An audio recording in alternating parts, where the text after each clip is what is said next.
Benvinguts un cop més al meu raconet. Durant els anys 90, alguns barris de l'Hospitalet i de Barcelona van ser testimoni d'una sèrie d'assassinats i d'intents d'homicidi que van passar totalment desapercebut. Un reguitzell de crims que la gent del barri sospitava però que ningú s'atrevia a dir res. Tothom sabia qui era el responsable, però ningú s'atrevia a comentar-ho. La policia, que estava immersa en altres investigacions, no va ser capaç de trobar el responsable fins que el mal ja s'havia estès i les víctimes s'havien acumulat. Aquesta és la història de la Margarita Sánchez, la vídua negra, una dona que va sembrar el terror sense que ningú se n'adonés fins que ja era massa tard. Avui repassarem els fets, les ombres d'aquells crims i com va aconseguir escapar de les autoritats durant anys.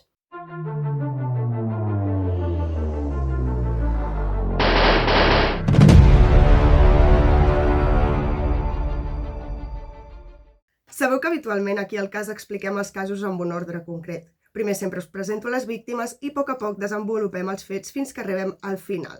Avui començarem pel final i a poc anireu entenent tot el que va anar passant.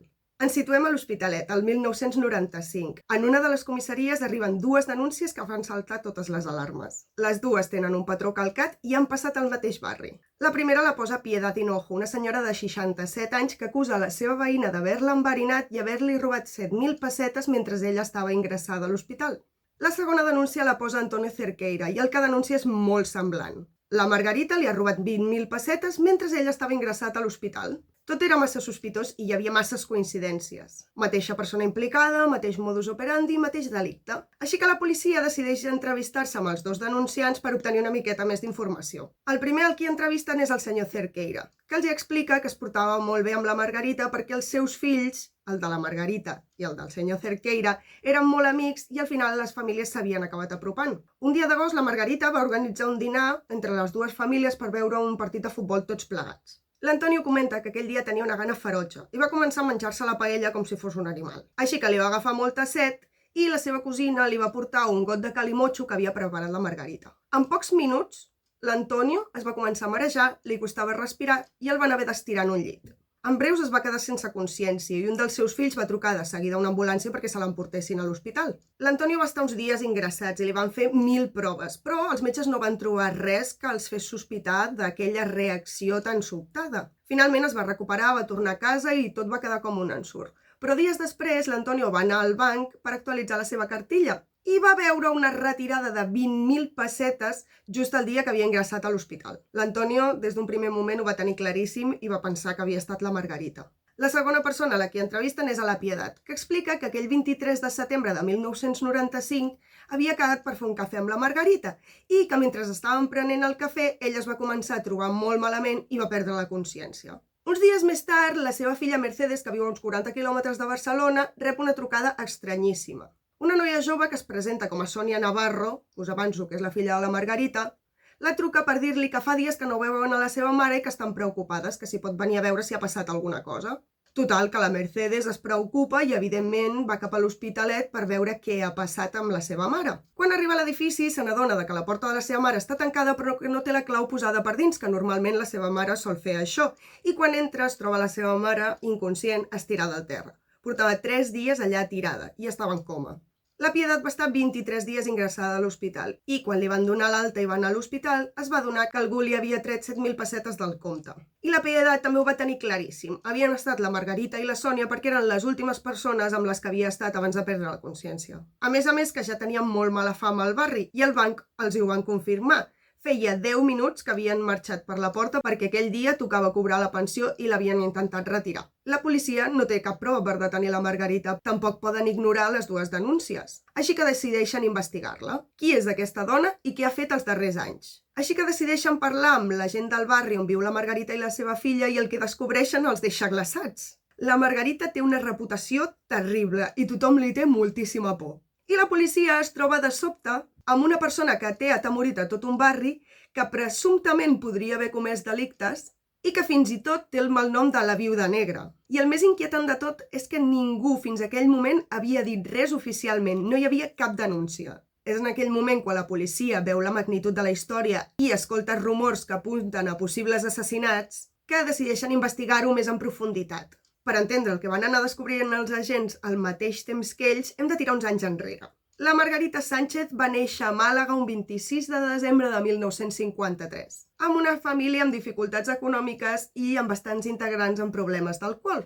De molt petita, i segons algunes fonts va ser cap als anys 60, va migrar a l'Hospitalet, com moltes famílies extremenyes i andaluses que van venir cap a Catalunya buscant una vida millor. Però la sort no estava de la seva banda, ni amb l'aspecte físic ni amb l'aspecte intel·lectual. Havia deixat l'escola molt petita i per tant no sabia ni llegir ni escriure, i a més patia un estrabisme greu, que havia fet que patís moltes burles des que era ben petita. Així que cada cop es va anar tancant més amb ella i va anar desenvolupant un caràcter esquerp i antisocial. Quan la Margarita era jove va conèixer el Luis Navarro, que era un conductor del metro de Barcelona que també tenia problemes greus amb l'alcohol. Tot i així s'hi va casar i va tenir 2 fills, la Sònia i el Javier. La situació econòmica a la casa no era gens bona. El sou del Luis no els hi donava per arribar a final de mes i la Margarita no tenia feina. Vivien a l'Hospitalet, al carrer Riera Blanca, en un pis superhumil que no podia ni pagar i els van acabar desnonant. Així que cap a finals de 1991 la família es trasllada a casa de la Carmen, la mare del Luis, que vivia al carrer Caballero de Barcelona. No tenien cap altre lloc on anar i d'aquesta manera també podien ajudar el pare del Luis, que s'estava recuperant d'una intervenció quirúrgica que havia tingut feia no gaire. Però la cosa no els va sortir tan bé com pensaven. La Carmen els va deixar molt clar que si vivien en aquella casa la meitat del sou del Luis era per ella, perquè tampoc anava sobrada de calés i no podia mantenir-los a tots. Així que la Margarita va començar a treballar, netejant cases, cuidant avis del barri, per així poder aportar alguna cosa. Però és que, a més, la convivència era un malson. El Luis, tot i tenir feina fixa al metro, tenia una quantitat de deutes infinita i continuava amb els seus problemes d'alcohol. I la Carmen i la Margarita tenien les dues un caràcter molt fort i estaven tot el dia cridant-se i discutint-se. El 1992 mor el pare del Luis i a mitjans d'aquell mateix any la Carmen, un dia després de dinar, cau desmaiada i la porten corrents a l'Hospital Clínic, on ingressa amb taquicàrdies, dificultats respiratòries i pèrdua del coneixement. Se li fan proves i no es detecta res concret, per tant, queda com un ensurt i torna a casa. Però van passant els mesos i la història es torna a repetir. La Carmen torna a ingressar fins a 5 cops, sempre després de dinar i amb els mateixos símptomes. Els metges ja no saben on buscar per trobar l'origen d'això i tot comença a fer una miqueta de pudor. Mentre la Carme anava i tornava de l'hospital sense saber ben bé què li passava, el Luis comença a trobar-se també malament i amb els mateixos símptomes. Per tant, al personal mèdic li salten totes les alarmes. I com que els metges volen descartar qualsevol cosa, decideixen instal·lar un detector de gasos al pis, per si hi hagués alguna fuita o alguna contaminació. I el deixen allà unes setmanes, però evidentment no es detecta res. A més, la Margarita i els seus fills estan bé, no tenen cap símptoma. La Carmen, la sogra, comença a fer-se les seves pel·lícules, o potser no tan pel·lícules, i un dia, mentre està ingressada, li diu a la infermera que segur que la seva jove l'està intentant enverinar. La infermera no li dona molta importància, perquè al cap i a la fi les proves no han detectat cap substància. Però als metges els inquietava una miqueta que la Carmen no volia tornar a casa seva, tenia por.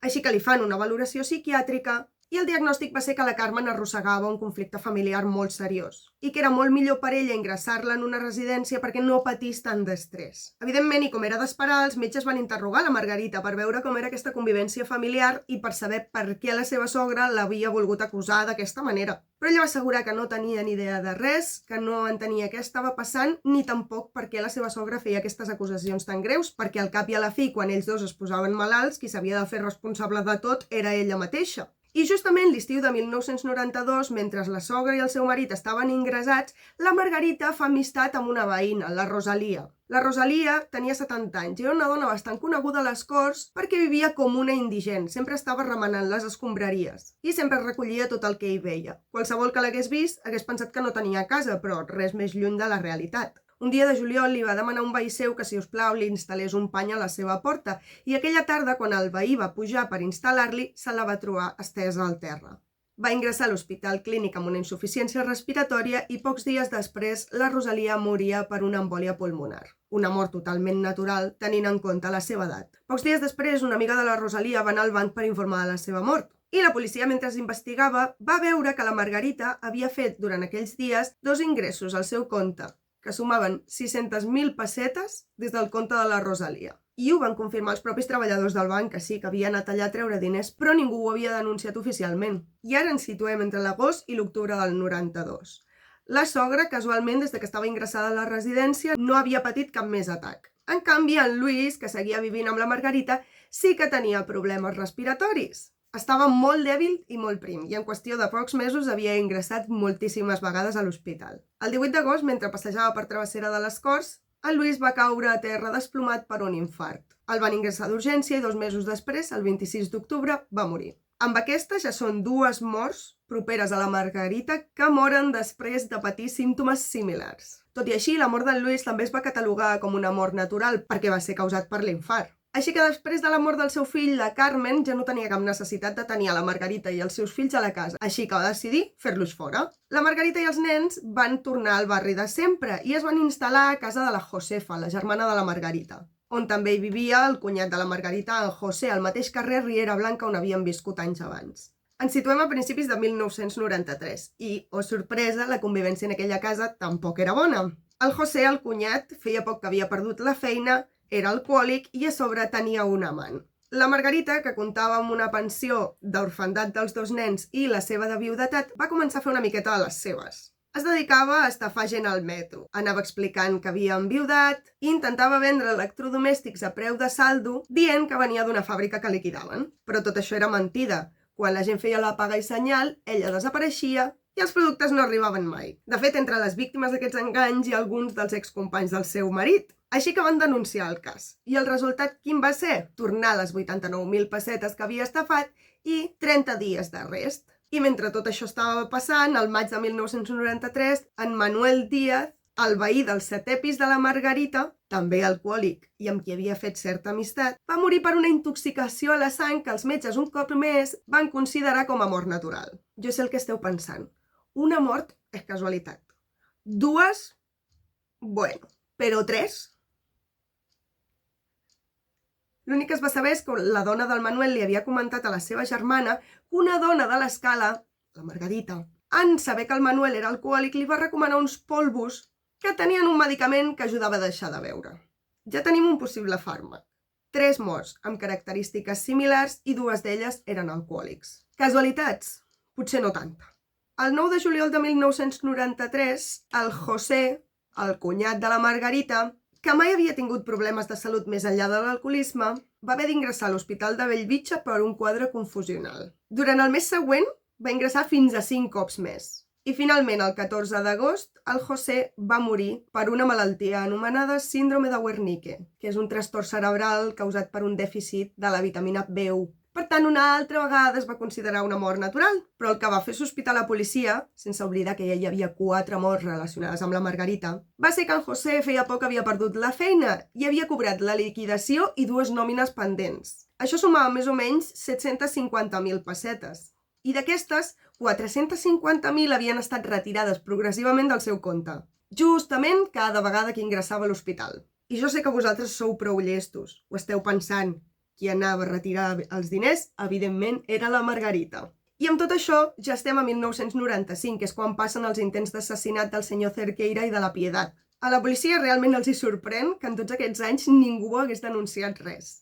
I el més estrany era que a l'hospital no s'havien trobat ni tòxics ni res i que totes les morts s'havien catalogat com a naturals. I ara bé, mentre la policia anava cegues, a l'Hospitalet tothom tenia clar què era la Margarita. Una enverinadora, una assassina i una estafadora. Tot el barri estava literalment acollonit. I amb tot aquest panorama i 2 denúncies sobre la taula, la policia comença a investigar-la. Volia veure què feia, on anava i amb qui es relacionava. I de seguida van començar a notar coses estranyes. La Margarita caminava pel carrer com si algú l'estigués perseguint. Pendent de tot, mirava enrere constantment, canviava de rumb sense sentit. Els investigadors van pensar que els havia detectat i que estava intentant despistar-los. Així que van decidir fer un canvi d'estratègia, però la Margarita seguia totalment igual. Realment no els havia descobert, que aquell comportament era part de la seva manera de viure. Així que la policia comença a veure patrons i a entendre una mica la vida de la Margarita.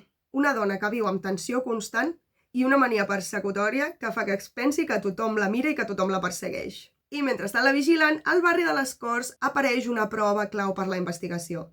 Resulta que la senyora Carmen, la sogra de la Margarita, quan va tornar a casa no ho va fer sola, va anar a viure amb ella una neboda. Un dia aquesta neboda decideix fer una neteja en profunditat i rere un armari es troba la llibreta bancària de la Rosalia, així que sense pensar-s'ho la porta a la policia. I aquesta llibreta es converteix en la primera prova irrefutable que la Margarita havia tingut accés als comptes de la Rosalia i que hi havia retirat diners. Així que amb tot això sobre la taula, la policia vol veure quin és realment el seu modus operandi. Saben que la seva estratègia és fer-se amiga de persones a les qui vol robar, sobretot gent gran que viu sola, i després els buida els comptes corrents. Preguntant als bancs van saber que fins i tot aquestes persones havien anat algunes vegades acompanyades de la Margarita i que temps després ella s'hi havia presentat sola amb una autorització signada per poder treure diners. I això explicaria per què ningú al banc havia denunciat per què aquesta dona estava traient diners de comptes aliens. I si heu estat una miqueta al tanto, direu, però si la Margarita no sabia ni llegir ni escriure, era analfabeta, com pot ser que fes aquestes autoritzacions? Doncs aquí entrava en joc la seva filla, la Sònia.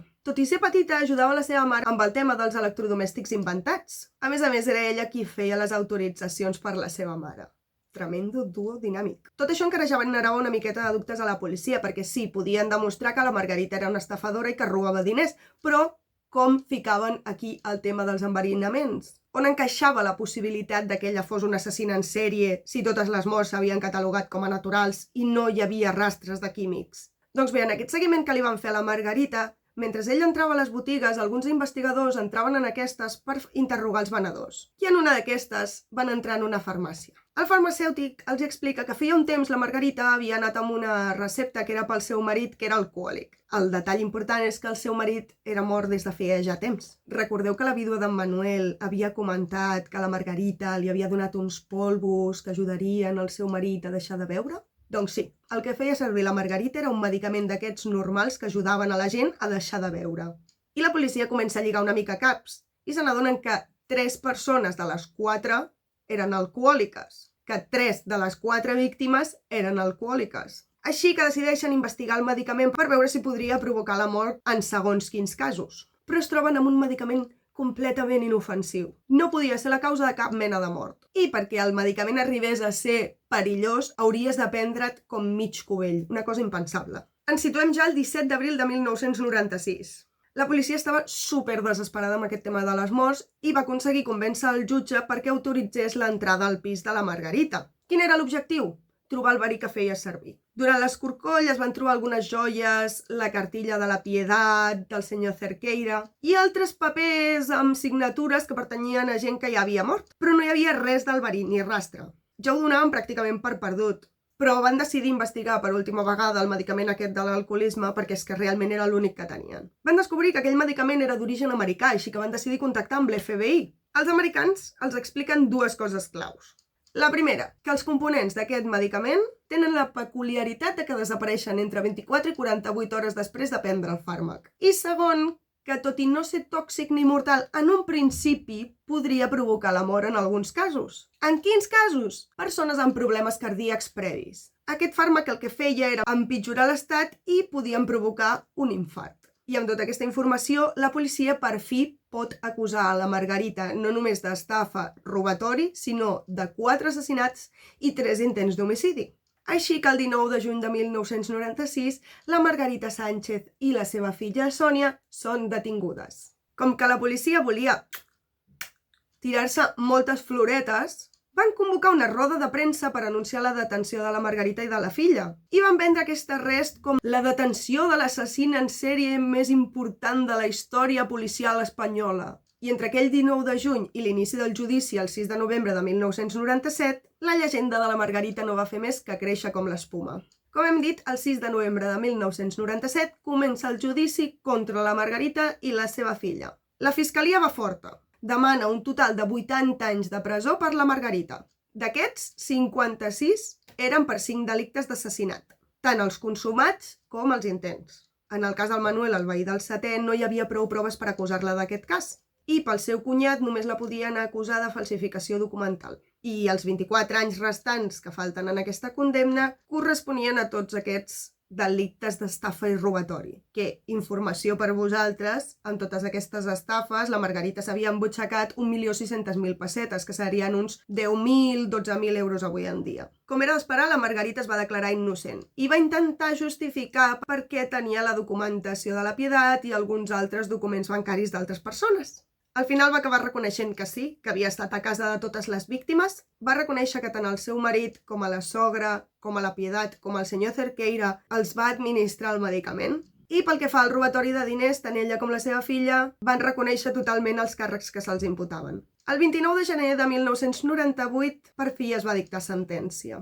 Dels 56 anys que demanava la Fiscalia per assassinat, no se li va imputar ni un. Va ser absolta de tots els càrrecs d'assassinat perquè els jutges van considerar que no estava provada la relació entre l'ús del medicament i la mort de les víctimes. Van acceptar que les víctimes tenien alguna deficiència prèvia i que el medicament les havia agreujat, però la van absoldre de l'assassinat perquè creuen que no tenia cap intenció de matar ningú. Segons ells, ella sabia que el medicament causava alguna cosa perquè veia que les víctimes es desmaiaven i que les havien de dur a l'hospital però que sempre es recuperaven, però que realment ho feia per poder-les robar mentre estaven ingressades, i que això demostrava que ella no sabia que aquest medicament causava la mort. Pel que sí va ser condemnada va ser pels altres delictes, els robatoris, les estafes, la falsedat documental i les lesions causades a les persones a les qui havien subministrat el medicament. Tot això li va comportar una condemna de 34 anys. Pel que fa a la seva filla, la Sònia, els jutges van considerar que només havia sigut una eina pels plans de la seva mare i que també s'havia mogut per un mòbil econòmic. Per això la van condemnar a 5 anys de presó en un centre de menors de la Generalitat. I si us ho pregunteu, respecte al petit Javier, la Margarita va perdre la custòdia i va ser donat en adopció en una família d'acollida. Durant el seu temps a la presó, la Margarita va tenir un comportament exemplar i això li va comportar reduccions de la seva pena. I després de complir 20 anys de la seva condemna, el 2016 va ser alliberada. Quan va sortir de la presó, la Margarita va tornar a la vida civil d'una manera molt discreta. Ara viu a Terrassa i des de la seva alliberació ha evitat qualsevol tipus d'aparició o contacte amb la premsa. Fins aquí el cas d'avui i m'agradaria saber què en penseu. Em sembla molt fort que, tot i haver tantes proves, no s'hagi jutjat en aquesta dona, ja no com a potser assassina, però sí com a homicida. Recordem que al seu voltant hi ha 4 morts i 3 intents d'homicidi. Però bé, com sempre, la justícia fa la feina per la seva banda i nosaltres només ens ho podem quedar mirant des del nostre sofà. Moltes gràcies per escoltar-me i ens veiem a la propera.